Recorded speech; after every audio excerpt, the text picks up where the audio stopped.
Hi friends, video నచ్చితే like చేయండి. ఇక పెళ్లికి వచ్చిన వాళ్ళంతా కూడా అసలు ఏ ముహూర్తం పెట్టించారమ్మ బాబు, వాళ్ళు చూసే పెట్టారా అని అడుగుతూ ఉంటారు. ఇక అంతలో అవనికి తన కళ్ళు మూసుకోగానే తనకి కనిపిస్తూ ఉంటుంది శరణ్ని కిడ్నాప్ చేసినట్టు. దాంతో అక్కడ ఎవరికీ చెప్పకుండా నైని వెతుక్కుంటూ వెళ్తూ ఉంటుంది. ఇక అంతలో సమీర దగ్గరికి తన స్నేహితురాలు వెళ్లి శరణ్య ఇక్కడి నుంచి వెళ్ళిపోయిందంట అని చెప్పడంతో, అవునా, శరణ్య ఈ పెళ్లి ఎలాగైనా ఆపుతుంది అని దర్శన్ చెప్తుంటే నేను నమ్మలేదు. ఎక్కడో ఒక డౌట్ ఉండేది, ఇప్పుడు క్లియర్ అయిపోయింది. దర్శన్ చెప్పిందే నిజం, శరణ్య మాట నిలబెట్టుకుందనమాట అని సమీర సంతోషపడుతూ ఉంటుంది. ఇక మరోవైపు నయని వెతుక్కుంటూ శరణ్యని అనన్య ఎక్కడైతే దాచిపెట్టిందో ఆ ప్లేస్ కు వెళ్లి చూస్తూ ఉంటుంది. డోర్ ని చూడగానే శరణ్య తన ముందే ఆ ఇంట్లోకి వెళ్తున్నట్టు స్పష్టంగా తన కళ్ళకి కనిపిస్తూ ఉంటుంది. ఇక వెంటనే నయని ఒక్క నిమిషం కూడా ఆలోచించకుండా తలుపు తోసుకుని లోపలికి వెళ్లి శరణ్య పడిపోవటం చూసి శరణ్య అని పిలుస్తూ ఉంటుంది. కానీ శరణ్య లేవపోవడంతో వెంటనే నీళ్లు తెచ్చి చల్లి శరణ్యని లేపుతుంది. శరణ్య లేచిన వెంటనే మా అక్క అని కంగారు పడుతూ ఉండగా, నువ్వు ఇక్కడెందుకున్నావు అని నయని అడగగానే, మా అక్కని ఆ దుర్మార్గులు ఏం చేశారు, తను ఇక్కడే ఉందని చెప్పారు కానీ తను ఇక్కడ లేదు అని శరణ్య భయపడుతూ ఉండగా, తనకేం కాదు, అక్కడ ముహూర్తానికి టైం అవుతుంది, నువ్వు పదా అని నయని పిలుస్తూ ఉంటుంది. లేదండి, మా అక్కని తీసుకునే వెళ్ళాలి, తనకి ఏదైనా అయితే నేను తట్టుకోలేను, నాకు పెళ్లి కంటే మా అక్కే ముఖ్యం అని అంటూ ఉండగా, చెప్తున్నా కదా తనకేం కాదు, ముందు నువ్వు పదా అని నయని శరణ్యకి నచ్చ చెప్పే ప్రయత్నం చేస్తూ ఉంటుంది. అందులో రౌడీ అతను వెనకాలుగా వచ్చి నయని తల మీద కొట్టబోతూ ఉండగా, నయని వెనక చూడకపోయినా సరే ఆ కర్రని గట్టిగా పట్టుకుని చాలా కోపంగా అమ్మవారు చూసినట్టు చూస్తూ ఉంటుంది. ఏంటే కష్టపడి దాన్ని ఇక్కడ తీసుకొచ్చి లాక్ చేసి పెద్ద హీరోయిన్ లా వచ్చి తీసుకెళ్లిపోదాం అనుకుంటున్నావా అని రౌడీ మాట్లాడుతూ ఉండగా శరణ్య ఆ మాటలు విని షాక్ అవుతూ ఉంటుంది. అందులో మరొక అతను వచ్చి, మిమ్మల్ని ఏం చేయం, ఒక గంట ఇక్కడే మాతో పాటు ఉండండి, తర్వాత మా దారిన మేం పోతాం, మీ దారిన మీరు పోండి, మీరు బ్రతికిపోతారు అని చెప్తూ ఉంటాడు. కానీ నయని వాళ్ళిద్దరు చేతులు పట్టుకొని గట్టిగా బలవంతంగా లాగి నెట్టేస్తుంది. వాళ్ళిద్దరూ వెళ్లి దూరంగా పడిపోతారు. వెంటనే శరణ్య పైకి లేచి, రే వీడియో కాల్ మాట్లాడింది నువ్వే కదా, మా అక్క ఎక్కడ అని శరణ్య అడుగుతూ ఉండగా, ఇక అతను పారిపోవడానికి ప్రయత్నిస్తూ ఉంటాడు. కానీ నయని అతని గొంతు మీద కత్తి పెట్టి చాలా కోపంగా చూస్తూ ఉంటుంది. అంతలో మరొక రౌడీ వచ్చి నయని చేతిలో ఉన్న కత్తిని కిందికి నెట్టేస్తాడు. ఇక అయినా కూడా శరణ్య, రే చెప్పరా మా అక్క ఎక్కడ అని అడుగుతూ ఉంటుంది. కానీ వాళ్ళిద్దరూ చెప్పకుండా చాలా సీరియస్ గా చూస్తూ ఉంటారు. అందులో నయని, నేనే వాళ్ళతో చెప్పిస్తాను అని చెప్పేసి అంటూ వాళ్ళిద్దరితో ఫైట్ చేస్తూ ఉంటుంది. ఇక శరణ్య కూడా నయనికి సహాయం చేస్తూ ఆ రౌడీల్ని చితకబాత్తూ ఉంటుంది. ఇద్దరు రౌడీల్ని ఒకే చోట పడేసి కత్తి గొంతు మీద పెట్టి పక్కన నిలబడి, మా అక్క ఎక్కడుందో చెప్పండి, అనన్య ఎక్కడ అని ఇద్దరు కూడా గట్టిగా అడుగుతుంటారు. మీ అక్కని మేము కిడ్నాప్ చేయలేదు, డబ్బులు ఇచ్చి మరి నిన్ను ఇక్కడికి తీసుకొచ్చేలా చేయమంది అని రౌడీ చెప్పడం శరణ్య ఒక్కసారిగా షాక్ అయిపోతూ, నువ్వు అబద్ధం చెబుతున్నావు అని అంటూ ఉంటుంది. మేము డబ్బు కోసం ఆశపడతాం కానీ ఎలా పడితే అలా అబద్ధాలు ఆడేవాళ్ళం కాదు, మా వృత్తి మీద ఒట్టేసి చెప్తున్నాం అని చెప్తూ ఉండగా, అయినా కూడా శరణ్య నమ్మకుండా, నిజం చెప్తావా లేదా నిన్ను అని అతన్ని కొట్టబోతూ ఉండగా, అంతలో నయని వచ్చి అడ్డుకొని వాళ్ళని వెళ్ళమని చెప్తుంది. రౌడీలు అక్కడి నుంచి పారిపోగానే వాళ్ళు చెప్పింది నిజం అని నయని చెప్పడంతో ఇక శరణ్య షాక్ అయిపోతూ, ఈ పని చేయించింది మా అక్కన, ఈ విషయం మా ఇంట్లో ఎవరికి చెప్పొద్దు అని శరణ్య బ్రతిమాలుతూ ఉంటుంది. ఎందుకు, సొంత అక్క ఉండి నీ పెళ్లి ఆపాలని ఇంత ప్రయత్నం చేస్తా ఎవరికి చెప్పొద్దు అంటావేంటి అని నయని అడుగుతూ ఉంటుంది. అసలు మా అక్క నా పెళ్లి ఎందుకు ఆపాలి అనుకుంటుంది, ఈ రౌడీ వెధవలు చెప్పింది నిజమే అని ఎలా నమ్ముతాం అని శరణ్య అడుగుతూ ఉంటుంది. అలా అయితే ఇక్కడ మీ అక్క ఉండాలి కదా, ఎందుకు లేదు, వాళ్ళు అబద్ధం చెప్పలేదు శరణ్య, నువ్వే మీ అక్కని గుడ్డిగా నమ్ముతున్నావు, అదే నాకు తెలుస్తుంది అని నయని అంటుంది.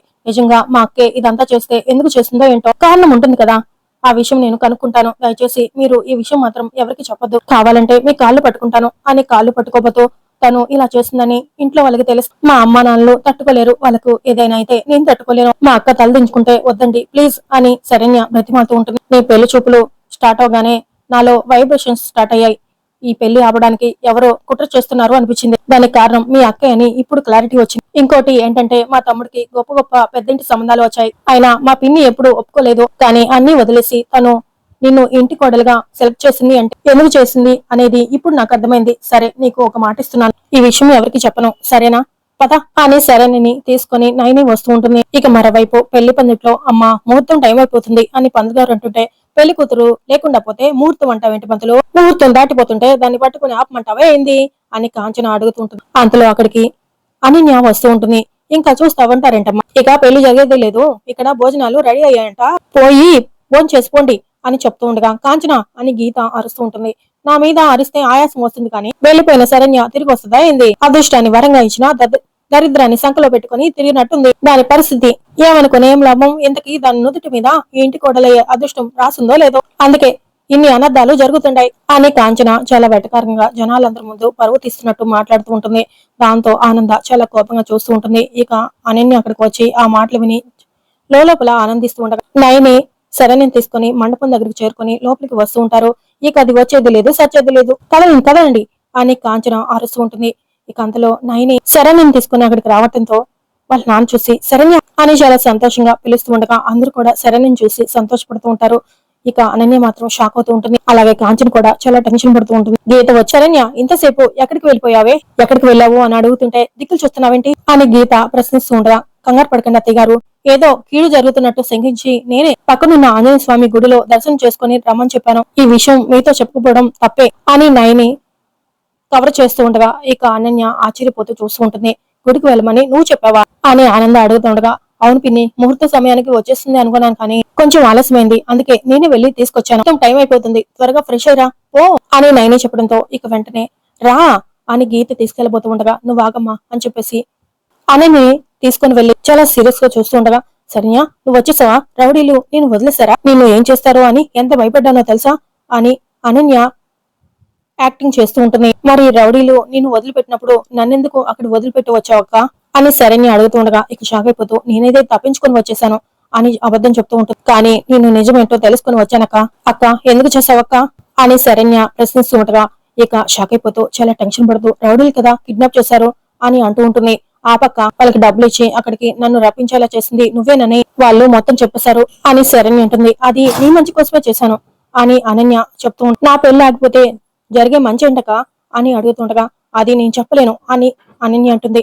అదే ఎందుకు చెప్పలేవు, కారణం అంటూ ఒకటి ఉంటుంది కదా అని అడుగుతుండగా చెప్పలేను అంతే, నువ్వు చెప్తున్నావు కదా స్వార్థంతో నేను ఈ పెళ్లి ఆగిపోవాలి అని అనుకున్నానని నువ్వు అనుకుంటే అదే, అయినా నేను ఈ పని ఎందుకు చేశానో తర్వాత నీకే అర్థమవుతుంది అని అనన్య మాట్లాడుతూ ఉండగా అది కాదక్క అని శరణ్య అంటుంది. అంతకు మించి ఇక నేనేం చెప్పలేను వదిలే అని చెప్పేసి చాలా టెన్షన్ పడుతూ అక్కడి నుంచి వెళ్తూ ఉంటుంది. ఇక తర్వాత శరణ్య ఫ్రెష్ అయి వచ్చి పెళ్లి పెట్ల మీద కూర్చోగా గౌరీ పూజ జరిపిస్తూ ఉంటారు. అందులో దర్శన్ దగ్గరికి వాళ్ళ మావయ్య వెళ్లి అల్లుడు నేనేం చెప్పాలని వచ్చానంటే అని చెప్పబోతూ నువ్వేం చెప్పాలి అనుకుంటున్నావో నాకు తెలుసు మావయ్య, మొత్తం టైం దాటిపోతుంది, శరణ్య రాలేదు, ఏం చేయాలో తెలియదు కాబట్టి ఈ పెళ్లి ఆగిపోతుంది అంతే కదా అని దర్శన్ అడుగుతూ ఉండగా కాదలుడు శరణ్య వచ్చేసింది, ఈ పెళ్లి జరుగుతుంది అని చెప్తూ ఉంటాడు. షాక్ అయిపోతూ ఏంటి అని దర్శన్ అడుగుతుండగా అవునల్లుడు తను ఎక్కడికి వెళ్ళిపోలేదు, మన నైని ఉంది కదా పక్కనే ఉన్న ఆంజనేయ స్వామి గుళ్ళో దండం పెట్టుకుని రమ్మందంట, అందుకే ఆలస్యమైంది, కావాలంటే చూదుగానరా అని పిలుస్తూ ఉండగా వెంటనే దర్శన్ బయటకు వచ్చి పెళ్లి మండపంలో ఉన్న శరణ్యని చూసి ఒక్కసారిగా షాక్ అయిపోతూ